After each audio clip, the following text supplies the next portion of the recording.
Chapter 3, Midgets and Mayhem. Among the businesses scattered along Highway 74, the main thoroughfare that ran through the sprawling East Hemet neighborhood of Via Vista, was a liquor store, 2 gas stations, and, directly across from a trailer park, the broken down apartment building that I once lived in and managed for a friend. There were 3 units in that single-story shitbox, each with a tiny kitchen, living room, bedroom, and bath. The place was first built as a chicken coop, then converted into a housing for Mexican laborers. Now it was just an eyesore begging to be torn down. We called it the Chicken Shack, or the Shack, or just box of shit on a bad day. A few weeks after David dropped off the planet, Detective Kevin Duffy of the Riverside County Sheriff's Department knocked on my apartment door. Duffy was the lead investigator on my friend's case and had heard I'd been inside Johnny's the night of the assault. Everyone knew that the Vagos had something to do with David's disappearance, but no one was willing to talk to the cops. It was too dangerous. Detective Duffy's investigation was in dead water. Duffy was a fair and honest cop, a decorated narcotics officer who had climbed the law enforcement ladder all the way to homicide. I'd known him since I was a young punk. In fact, his was the first loaded gun ever pointed in my direction. I don't know who was even more scared that day, me or Kevin, but I can still picture that service revolver trembling in his hands, finger hard on the trigger, and the barrel looking wider than a fucking drain pipe. I was 18 and about to face charges that could put me behind walls for a long time. 2 years before facing the business end of Kevin Duffy's revolver, and just months after turning 16, I'd finally had enough of my adoptive father's bullshit. After Pat busted my arm, I vaulted the backyard fence for the last time and kept running. It would be another 12 years before I returned to even the score. I can still picture the look on Dottie's face when I walked through the door as a grown man and asked her to see her husband. She knew what I wanted by the look in my eyes. I had inherited the same dark expression my father had when he was about to destroy someone. When I was 10 years old and my uncle gave me a black eye, Dad checked himself out of a VA hospital and paid a visit. He saw what his brother had done. I swear I saw that warrior's eyes go charcoal black. Dad stormed through the house, found my uncle, and repaid him with a couple of shiners that lasted more than a month. Now, 12 years after I vaulted the backyard fence to escape Pat's abuse, I was back as a 28-year-old man looking for some payback. And Dottie knew it too. "Pat," she finally called out, "George is here." "George," came a puzzled voice from down the hall. A moment later, Pat appeared. "We've got business," I told him straight away, and he knew what I meant. "Let's take it out back," he said. I remember the grass was high.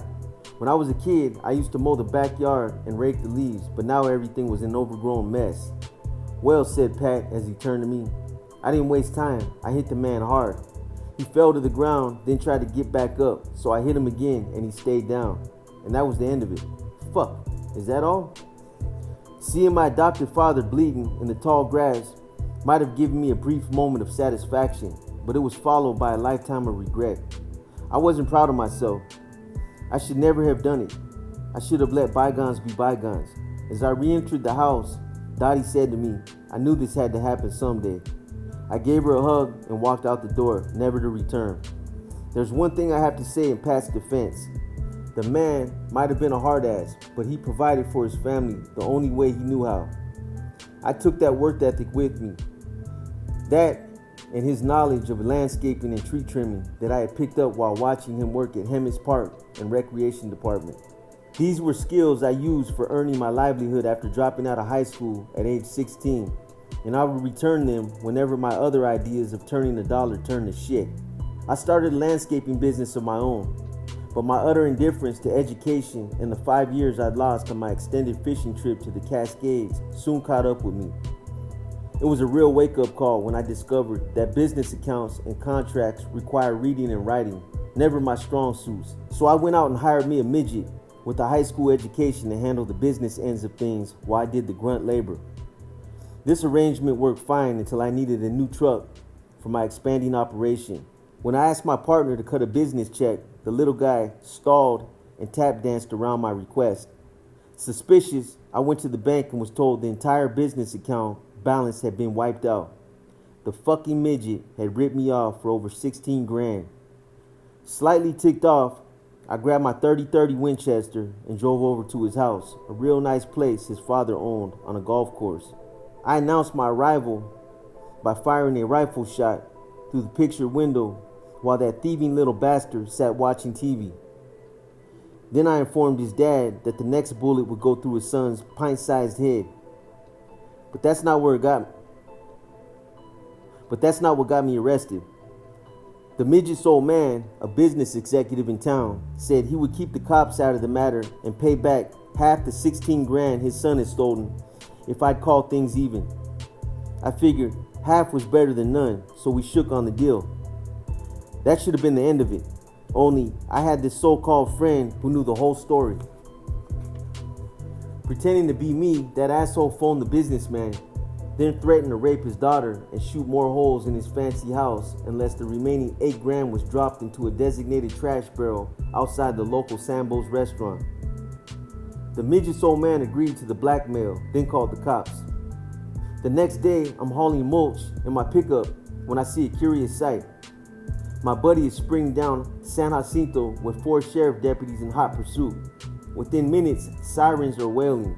I'm surrounded by cruisers and a young deputy is ordering me out of the cab at gunpoint. "Don't move," shouted Deputy Duffy as I emerged with my hands up. I found the kid deputy's tone decidedly unfriendly. "Don't you fucking move," he repeated. So I didn't move. Kevin cuffed my wrist, read me my Miranda rights, then hauled my ass to jail on felony charges of extortion, attempted rape, and attempted murder. Now my name was known across the San Jacinto Valley for all the wrong reasons.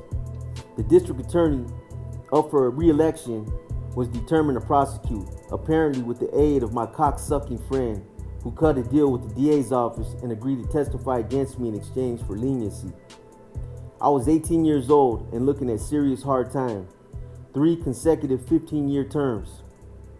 But the Superior Court judge, who happened to be the same magistrate who'd handled my adoption, took both parties in the chambers and pushed through a plea bargain. Afraid of going to trial, I pled to extortion and got 90 weekends in jail and 120 hours of community service, which was spent picking up discarded cigarette butts outside the county courthouse. Now here I was 24 years later, sitting in the shit shack across from Detective Duffy, who had become a good friend once he quit pointing his gun at me. After discussing the assault at Johnny's restaurant, I asked Kevin point blank, "When are your people gonna do something about the Vagos?" "What do you mean?" "They're causing chaos all over town, man, and I know those fuckers did David. We both know it." "No, George, we don't. There's no proof they did it, and no one's talking. I haven't come up with a single lead." "Well, you better find one quick, because if someone doesn't stop these assholes, I guarantee you more people will get hurt. And what do you expect me to do about it?" "Your job," I said, snuffling out one of the cigarettes and fishing for another. "My job is homicide," Kevin said sharply. "If you're so concerned about the Vagos, maybe you should be doing something about it." "I've told you what I know." "Then find out more," Kevin said. "You know most of those guys. Why don't you talk to them?" I paused from lighting the cigarette. Kevin saw the look of disbelief wash across my face. "George, I'm spinning my tires here," he continued. "This investigation isn't going anywhere until I get a lead." "What the hell are you saying, Duff?" "I'm saying I could use a lead." "What do you want me to do? Fucking stroll into the Lady Luck and ask Roy if he's killed anyone lately?" Kevin smiled at the sarcasm and stood to leave. "Just thought I'd put it out there." He stopped at the door and turned before going out. "Thanks for your time, George. Be a good boy." Shooter's Food and Brew in Hemet was a bar that a friend of mine had named in honor of himself. Shooter came to the San Jacinto Valley after his wife passed away and the entire world went upside down. To take his mind off his loss, the man had sunk everything he owned into the bar, and that's where he had first encountered the Vagos. There was something about the outlaw mystique of renegades refusing to be tied down, riding fast and free on the open road, that appalled to some men. There was something about the outlaw mystique of renegades refusing to be tied down, riding fast and free on the open road, that appealed to some men. Shooter was one of those men, and it wasn't long before he had been badgering Big Roy to join the Hemet chapter. Instead, Roy took advantage of Shooter's man crush, stringing him along while his boys played free pool and drank booze on the house. A few days after Detective Duffy's visit, I was sitting in Shooter's place implying Big Todd with drinks at the bar. Guilt had gotten the best of me, and I decided the least I could do for my missing friend was ask a few questions that might jumpstart Kevin's investigation. Unfortunately, the questions I asked put the Vogel's vice president in a foul mood, and it wasn't long before I ran that conversation straight into the ground. Started out well though, with Todd and me reminiscing about the good old days working for the Hammett Tree Service, back when he was a 17-year-old ground man clearing the debris I chopped down. On the stool to the left of Todd sat a bearded Vogel from the Norco chapter, who I didn't know by name. "This motherfucker is crazy," Todd was telling the outlaw, jerking a thumb in my direction. "Climbs trees like a fucking monkey. It's unbelievable." Then he turned back to me. "Hey, remember that asshole who stole the chainsaw?" It was the same tired story Todd brought up every time we bumped into each other. "Yeah, I remember," I told him. "I remember trying to warn you, but you had the chipper running." Todd turned back to his buddy. "George is up in this fucking palm tree, like 60 feet off the ground, and he spots this prick lifting the chainsaw off the company truck. So he pulls a gun and starts shooting at him." Todd was laughing now. Believe this guy? He climbs trees with a fucking magnum strapped to his ankle. 38, I corrected him. "A 30 fucking 8, said Todd. "So the prick is running with the chainsaw, and George is blasting away from up in the tree, and that fucking kid is freaking out." Now Todd and his buddy were both laughing. "He dropped the chainsaw though, didn't he?" I said. "Fuck yeah, he dropped the chainsaw," Todd laughed. "But you can't shoot for shit, guy." "I wasn't trying to hit him, asshole." "Well, you should have," countered Todd before taking a drink. "You should have popped that motherfucker." I thought it was the height of fucking hypocrisy for Todd to bring that up. Hell, the man had been ripping off equipment from the company all the time to pay for his meth and cocaine habit long before he even fired that 380 from the treetops. Bullshit small talk followed until I finally steered the discussion toward my missing friend. I started trolling with some offhand remark like, "Hey, whatever happened to that dude who gave you guys so much shit at Johnny's? What was that all about anyway?" "Who are you talking about?" Todd asked. "About a month ago, the dude at the pool table, the one who knocked Roy on his ass." Apparently, that particular topic was a real buzzkill because Todd immediately clammed up. "Fuck that punk," he muttered. "Hell yeah," I said with a grin. "You messed him up pretty good." Then I threw in a casual, "What the fuck happened to him anyway?" It was a ham-fisted move that I immediately regretted. Big Todd took a long pull on his bottle, then turned with a smoldering look. "Don't worry about it." "Why would I?" "That's right," he replied tersely. "Why would you? It's been handled." I jerked the hook too hard and let my fish get away. Big Todd was through talking. David had been handled, end of story. After that misplay, there was nowhere to go but home, ending my brief and failed career as an inside man, or so I thought. A week or two later, Kevin Duffy called to ask for a private rendezvous out on the Warren Road, an isolated two-lane stretch that hugs the western edge of the city. With the benefit of hindsight, I would have been better off leaving my truck keys on the counter and going to bed. Instead, I headed out at 10 p.m., drove through town on Florida Avenue, and then turned north on Warren. There were no street lamps along that straight stretch of worn-out asphalt, nothing but high-tension poles and open farmland. I continued through the dark landscape until the headlights found Kevin's unmarked SUV idling by the edge of the potato field. I pulled beside him and spoke through the open window. "So what are you doing, Duff?" "Park your truck and climb in." I squinted past him. There was a dark figure in plain clothes sitting in the front passenger seat. I couldn't see him clearly, but I knew who he was. This was the lawman Kevin had asked me to meet, a young hard charger who headed the newly formed Special Investigations Unit with the Riverside County Sheriff's Department. I climbed into the back seat of Kevin's SUV and he swung back on the Warren Road and continued heading north. Before long, we left asphalt and started down a rutted dirt track that terminated at an old dump. Kevin killed the engine but left the dome light burning. The sheriff turned to look at me over his shoulder and introduced himself. "Mr. Rowe, I asked for this meeting because Detective Duffy seems to think you'd be a good man to know." I tapped out a cigarette and glanced at Kevin. "That right? I understand you're friendly with Roy Compton. Well, you'd be wrong. I've seen you at the Lady Luck." I get taxed there, I explained, displaying the ink on my forearm. That doesn't mean we're buddies. I think Roy's a fucking prick, if you want to know the truth. Kevin and the lawman exchanged a look. I lit the cigarette and cracked the window. What's this about? I said.